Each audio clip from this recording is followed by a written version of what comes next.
오늘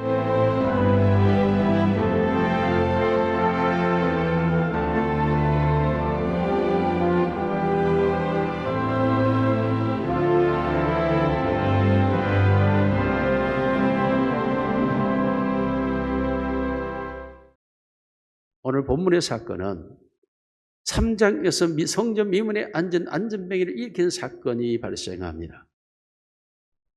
나이가 벌써 40세가 되었을 정도로 성전 미문에서 오랫동안 앉아서 구걸하던 거지로 그 성전을 드나들며 성전에 예배하는 모든 사람들이 다 알고 있는 사람, 제사장과 서기관들이 다 알고 있는 사람인데, 이 안전뱅이가 일어서서 걸으며 뛰며 하나님을 찬양하는 기적적인 표적의 사건이 일어났고, 이로 인하여 모든 사람들이 성전에 다 놀라워하고 있습니다. 그러자 서기관과 장로들이 사도들을 잡아다 옥에 가둡니다.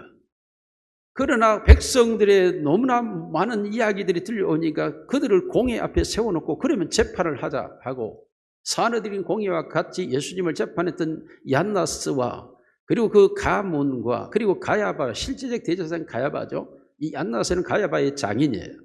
그러나 워낙 실세적인 힘을 갖고 있기 때문에 이 얀나스가 모든 걸 주장합니다.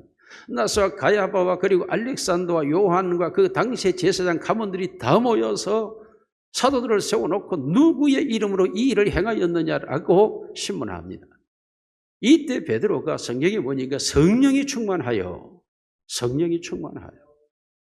이 안전뱅이가 일어난 이 사건에 대해, 이 착한 일에 대해 너희가 우리에게 묻는다면 내가 말하겠다고 하면서 베드로가 너희가 못 박아 죽인 십자가에 달리신 그 예수 그리스도의 이름으로 이 안전뱅이가 일어나 걷는 것이라고 말하면서 누구든지 주의 이름으로 아니하고는 구원을 얻을 수 없다라고 베드로가 외칩니다. 이때 이 제사장들이 저들이 누구인지를 알고 범인으로 알고 있었던 저들이 기탄 없이 말하는 것을 보고 도대체 이게 무슨 일이냐, 저들이 기이 여기고 백성들이 소란하여 저 베드로의 설교를 듣고 5,000명이나 회개하고 돌아오는 이 사건을 인하여 저들을 어찌할 수 없으면서 놓아주면서 경고하여 다시는 그의 이름으로 아무 일도 하지 말라라고 놓아줍니다. 처음으로 예수 그리스도와 그의 제자들이 승리한 사건입니다. 백성들의 힘에 의해서 사도들이 저들에게서 노임받아 자유함으로 풀려진 겁니다. 이 사건이 너무나 신기하고 예수를 십자가에 못 박아 죽인 그 권세자들이 어찌할 수 없는 이 세력, 이 제자들의 힘, 너무나 놀라워 이들이 다시 모여서 하나님 앞에 이 놀라운 일들을 이유하여 간구하며 기도합니다. 어떻게 세상이 떠들며 군왕들이 혼왕하며 이런 일들이 일어날 수 있느냐는 이사야 말씀을 가지고 간절히 기도할 때 빌기를 따며 다시 성령이 충만하여, 성령이 충만한 상태를 사도행전에서는 우리에게 지속적으로 말씀을 하고 있습니다. 성령 충만한 상태가 바로 우리의 신앙의 모습이어야 되고 이게 참 신앙의 모습인 것입니다. 성령 충만하게 되면 우리가 세 가지로 크게 변화된 것을 바라볼 수 있는데, 첫째로 하나님에 대하여 변화됩니다. 성령이 우리 안에 역사하게 될 때에 내 안에 일반적으로 인간이 가지고 있는 모든 지성과 감성과 의지가 성령에 정복당하고, 그리고 그 모든 이성의 능력이 성령에 의해서 판단되어지고 그 모든 감성이 성령에 의해서 느껴지게 되고 그 모든 의지가 성령 안에서 이끌림받기 때문에 결국 하나님에 대한 태도와 자세와 모습이 변화되어 버리는 것이 바로 하나님에 대한 성령의 사람들의 태도인 것입니다. 알 수 없는 새 힘이 내 안에 들어와서 나를 지배하는데 그 힘이 나로 하여금 무엇을 알게? 하나님에 대하여 눈이 열리고 귀가 열리고 마음이 열리고 심령이 열리고 하나님에 대하여 내가 지금까지 이성적, 지성적, 지식적으로 알고 있었던 감각적, 경험적 체험으로 알고 있었던 그 하나님에 대한 내용물이 온전함으로 내게 일깨워지면서 그것이 현실과 사실로 내게 다가와 버리면서 살아계신 하나님에 대한 내 모습이 일어나기 시작합니다. 이것을 우리가 요한복음의 예수님의 말씀을 통해서 성령은 생수의 강이라고 말하고 있습니다. 요한복음 7장 3절 거기 보면 예수님께서 내 배에서 생수의 강이 흘러나라 이는 나를 믿는 자들이 받을 성령을 가리키심이라고 말씀하고 있습니다. 생수의 강이라고 하는 것을 우리가 어디에서 찾을 수 있냐? 에스겔서에 가서 보면 성전 문지방에서 생수가 흘러나오자 그 생수의 강이 흘러가는 곳곳마다 죽은 모든 나무들이 살아나고 꽃이 피어나고 그 나무의 잎들은 치료의 약자가 되어지고 떠나갔던 물고기들이 다 돌아오고 생명샘이 되어버리는 것입니다. 다시 말하면 우리가 아담과 하와의 범죄로 인하여 우리의 영혼이 죽어버렸는데 성령이 우리 안에 임하게 되면 범죄하기 이전 상태로 내 영혼이 돌아가 버림으로써 하나님에 대하여 눈이 열리면서 마음이 열리면서 범죄 이전에 아담과 하와가 바라봤던 그 하나님을 바라볼 수 있는 신앙의 세계가 열려버리는 것, 이게 바로 성령 충만한 상태의 사도들, 제자들의 모습이었습니다. 이러한 상태가 되어져 버리게 되면 어떻게 됩니까? 하나님의 말씀을 주야로 묵상하게 됩니다. 성경은 성령의 감동으로 기록된 것이고 가장 먼저 성령이 우리 안에서 역사할 때에 하나님의 말씀이 성경에 대한 감동이 우리 안에서 일어나기 시작합니다. 그동안 물론 내가 들었고 배웠고 알고 있었던 그 말씀들이 나의 지성과 지식에 머물러 있었던 것들이, 때로는 어떤 말씀의 부분적인 내 감성에 잠시 정체되어 있었던 것들이 나의 의지 속에 잠시 나의 행동을 제어하고 내 행동에 대한 통치가 되었던 그것들이 이제는 온전한 생수의 강처럼 흘러넘치면서 하나로 통일되어 내 지성과 감성과 의지 전체를 성령의 물이 생수가 나를 훑고 지나가기 시작하는 것입니다. 그리할 때 내 영혼 속에서 하나님의 말씀이 폭포수처럼 마치 떠나갔던 물고기 돌아오는 것처럼 말씀들이 살아서 움직이기를 시작하는데, 이때를 가리켜 하나님의 말씀의 역사를 노고스에서 레마라고 성경 기록하고 있습니다. 하나님의 말씀이 내 안에서 내게 새로운 힘과 능력으로 내 지성과 감성과 의지를 통치하는 능력으로 역사하기 시작하면서 하나님이 내 안에, 예수님이 내 안에, 성령님이 내 안에 주체가 되어 버리는 것입니다. 이건 나의 원함이 아닙니다. 하나님의 은혜로 되는 것입니다.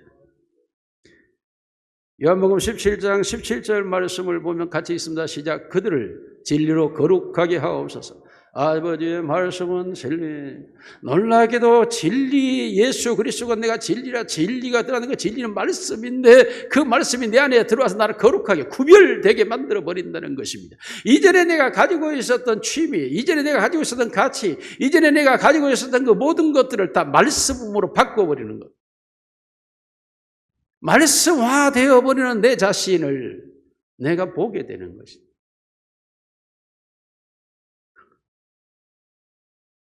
베드로전서 2장 2절 보면 시작. 갓난 아이들같이 순전하고 신령한 것을 삼아 이는 그로 말미암아 너희로 구원에 이르도록 자라게 하려 함이라. 여러분이 하나님의 말씀을 우리 순전과 신령이라는 단어를 사용했습니다. 순전하다고 하나님 안에 죄 없는 상태, 하나님의 말씀은 죄가 없는 상태의 모습이에요. 그리고 신령, 이거 영적 세계예요. 그러므로 하나님의 말씀이 내 안에 들어와 역사할 때 영적 세계에 대한 깨달음이 되어지게 되고 그 말씀이 순전한 상태, 죄가 없는 상태로 내가 돌아가게 되는데, 그 말씀이 내 속에 들어와서 날선 검이 되어서 나의 죄된 모습들과 나의 허물된 것들은 다 찔러 쪼개어 수술해버리고 제거해버리고 내 안에 새살이 돋아나고 새로운 심령이 생겨나므로 하나님에 대하여 온전히 느끼고 바라보고 알아가게 되는 상태가 되어버리는.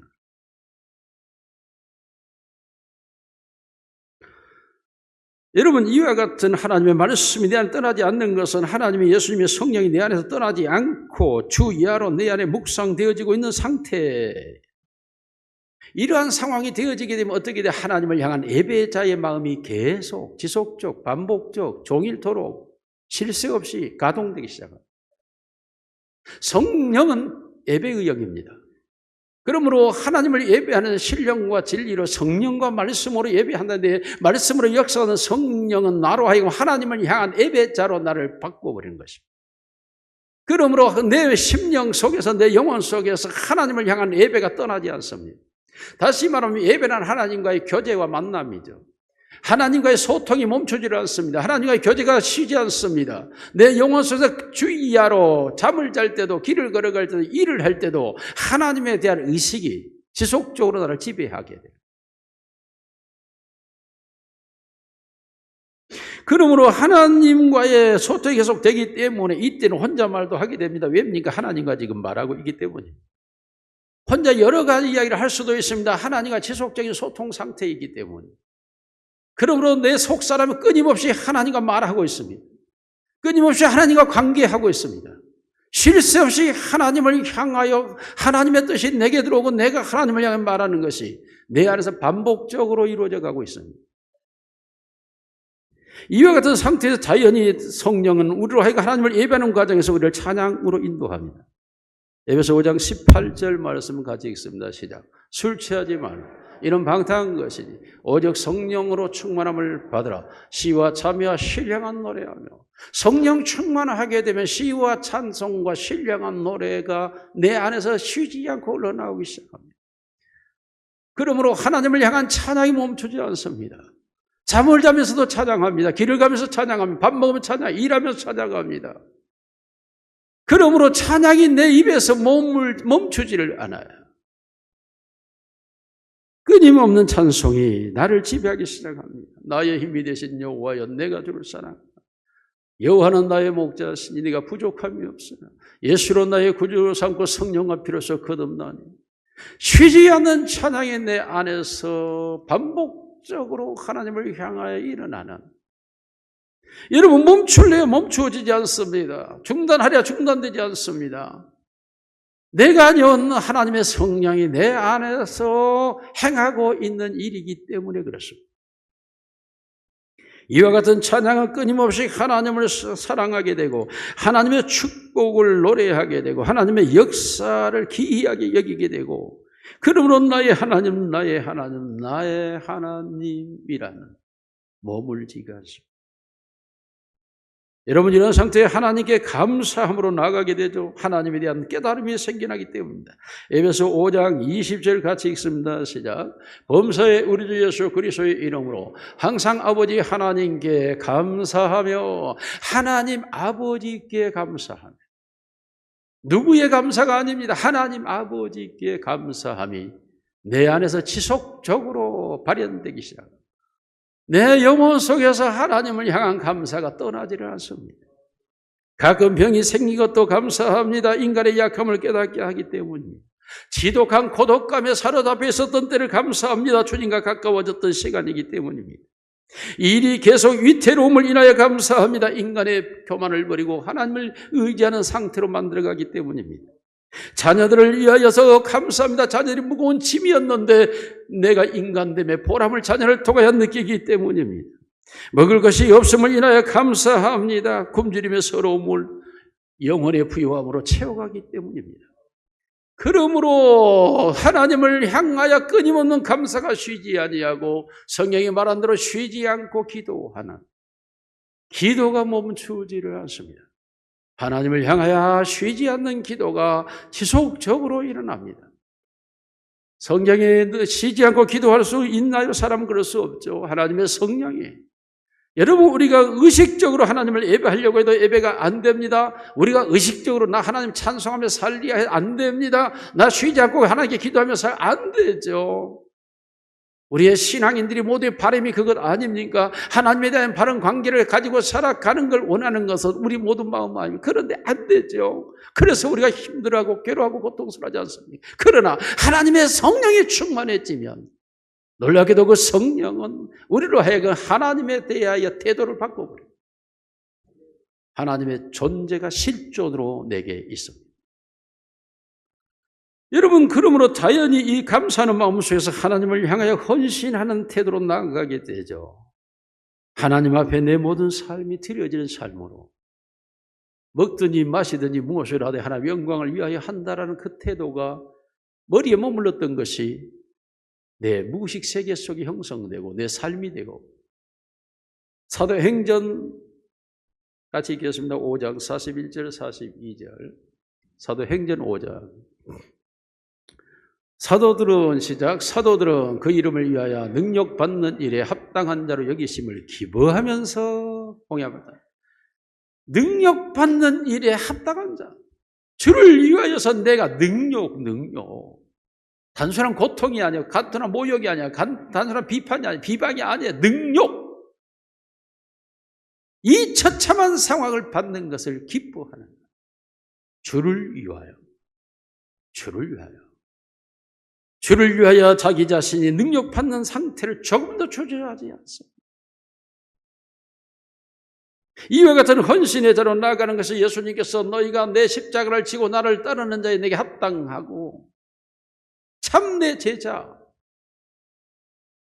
이것을 여러분 인간이 의무적으로 의도적으로 자기의 결단으로 십자가를 지고 갈 수 있는 사람은 없습니다. 하나님의 성령이 우리 안에서 역사할 때에 이 능력까지라도 짊어지고 주님의 길을 걸어가게 되는 줄로 믿습니다.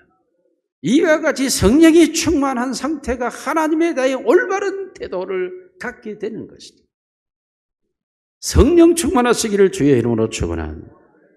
두 번째로 타인에 대하여 태도가 바뀌어집니다. 여러분, 타인에 대하여 태도가 바꿔질 때 우리의 타인은 가장 먼저 가정생활에서부터 시작되죠. 부부의 생활에서 먼저 시작되는데 부부의 생활에서 가장 먼저 일어나는 성령이 충만한 상태는 사랑과 복종입니다. 에베소서 5장에서 말하는 대로 서로 사랑하고 피차 복종하는 관계. 이게 부부의 형태입니다. 타인의 형태에서 가장 먼저 부부가 타인이죠.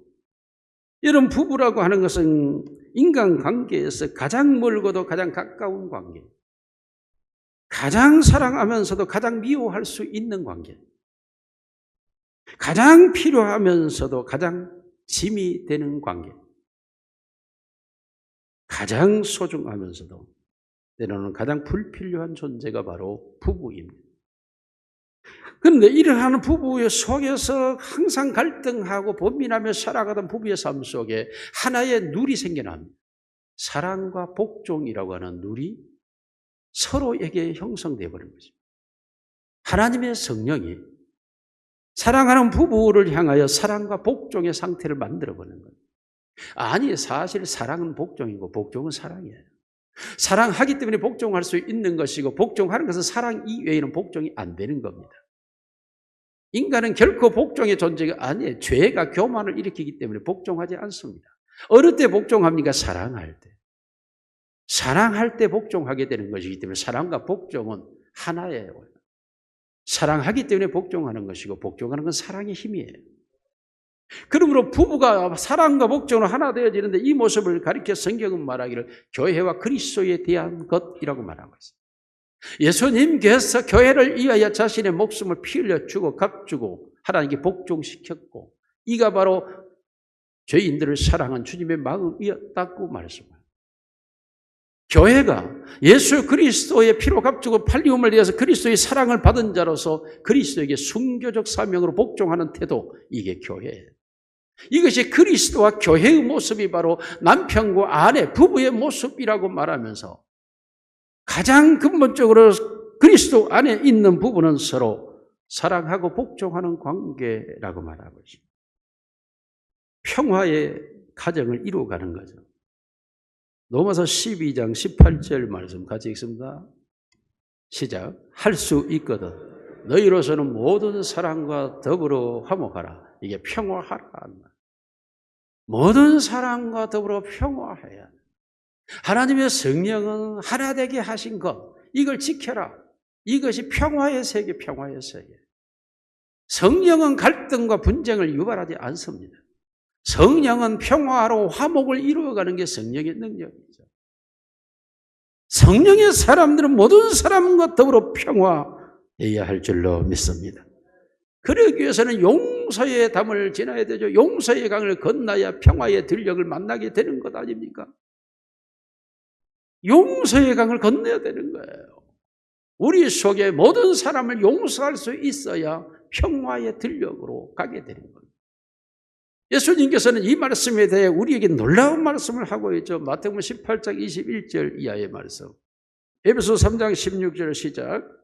그의 영광의 풍성함을 따라 그의 성령으로 말미암아 너희 속사람을 능력으로 강건하게 하시오며 능력의 변화가 일어나 버립니다. 이제는 죄악에 매여 있었고 탐심의 죄악에 눌려 있었고 쓴뿌리에 갇혀 있었고 그리고 죽은 양심 속에 살고 있던 우리 속에 이 죄가 녹아져 버리고 뽑혀져 가므로 내 영혼이 자유함으로 풀려버리니까 내 하나님의 형상인 내 안에 있는 놀라운 이 영혼의 세계가 마치 동력의 땅을 뚫고 피어나는 울긋불긋 피어나는 수많은 풀잎처럼 피어나는 수많은 꽃잎처럼 내 안에 우죽순처럼 온갖 아름다운 것들이 일어나기 시작합니다. 능력이 바뀌어져 버린 거예요. 능력이 갇혀있던 능력에서 풀어져 버린 자유의 능력으로 내 영혼이 해방돼 버린 데서 오는 그 무한한 능력의 세계가 내 안에 펼쳐져요. 성령이 우리 안에 오셔서 진리가 되어주신데 우리를 깨닫게 한다 그랬죠. 먼저 죄에 대하여 의에 대하여 심판에 대하여 너희가 깨닫게 된다. 성령이 깨닫게 해주신다네. 진리의 영이니까. 깨달으니까 죄는 십자가를 믿지 아니하며 의는 부활을 믿지 아니하며 심판은 악한 사이가 사탄마귀가 심판을 쫓겨났다는. 진리가 내 안에서 이 세상에 참된 세계가 왔다는 사실을 깨닫게 해주는 거죠. 죄가 해결되었고 의가 성취되었고 이 세상에 악한 권세가 떠나갔기 때문에 의의 권세가 작동하는 세상, 그 사실을 깨닫게 되니까 어떻게 됩니까? 하나님의 성령 안에서 하나님의 깊은 것까지라도 성령 통달 하나님의 세계를 통달해 의와 평강과 희락으로 사랑과 희락과 평강과 온유와 양상과 자비와 충성과 절제 같은 것들로 일어난 것들을 성령의 권능으로 믿음의 덕의 지식의 절제를 인내를 인내 형제 우애를 형제 경건의 사랑을 더하는 세계 속으로 나아가는 내 세계가 바뀌어져 버리는. 로마서 8장 9절입니다. 시작. 만일 너희 속에 하나님의 영이 거하시면 너희가 육신에 있지 아니하고 영에 있나니 너희 그리스도의 영이 없으면 그리스도의 사람이 아니니라. 인간 이형만에서 예수 이형만으로 바뀌어져 버린 거예요. 신분의 탈바꿈이 일어나 버린 것입니다. 그 예수의 영이 내 안에 들어와 버리니까 내가 탈바꿈되어졌어. 사람이 아니라 예수 사람. 이게 바뀌어져 버리는 게 성령 충만한 상태예요. 고린도서 3장 16절 같이 시작. 너희는 너희가 하나님의 성전인 것과 하나님의 성령이 너희 안에 거하시는 것을 알지 못하라. 놀라게 돼. 육체가 하나님의 성전이 되면 성전 안에 세 가지가 있다 그랬죠. 하나님의 말씀이 김이 뭐라 표현하죠. 그 위에는 하나님의 분향, 나가면과 풍자향과 이런 향의 아름다운 향의 기도가 쫙 하나님에 올라가죠. 성령의 일곱 등대가 빛을 확 비춰서 어두움이 밝혀지는 거예요. 내 안에 하나님의 성령이 빛을 밝히죠. 진리의 말씀이 뜨겁게 달아오르죠. 하나님을 향한 분향 아름다운 기도가 쉬지 않고 향으로 올라가는 거예요. 그래서 불을 감금해라. 향을 꺼뜨리지 마라. 구약 성경의 제사장들의 사명. 내 안에 하나님의 내 성전이 되어서 하나님이 내 안에서 이 일들을 이루어 가시는 뿐만 아니라 시간상 하나만 더 로마서 8장 14절 시작. 무릇 하나님의 영으로 인도함을 받는 사람은 곧 하나님의 아들이라. 할렐루야. 항상 하나님의 영이 나를 인도하는 거예요. 하나님의 영이 나를 인도하기 때문에 불의한 자리에 가지 않습니다. 억울한 자리에 가지 않습니다. 사로운 자리에 가지 않습니다. 안전함으로 항상 이끌어서 인도해 주시고 가게 하시고 하나님의 성령이 할렐루야. 나를 인도해요. 내가 살아가는 세상이 아니라 하나님의 성령이 나를 이끌어가는 세상. 내가 존재하는 것이 아니라 하나님의 성령이 나를 통해 존재하는 세상. 이와 같이 하나님의 성령이 나를 이끌어가기에 오늘도 내가 존재하고 예배자가 되고 기도하는 자가 되고 하나님을 섬기는 자가 되는 줄로 믿습니다. 사랑하는 성도 여러분, 성령 충만하시기를 주님의 이름으로 축원합니다.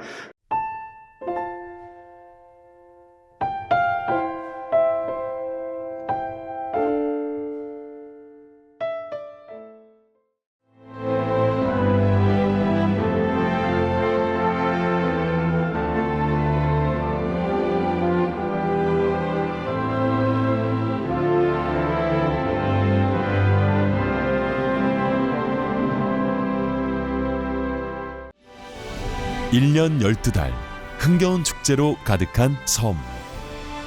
섬마다 문화와 예술이 살아있는 사계절 꽃피는 바다 위의 꽃 정원. 누구나 가고 싶은 섬. 이곳은 희망이 샘솟는 천사섬 신안입니다.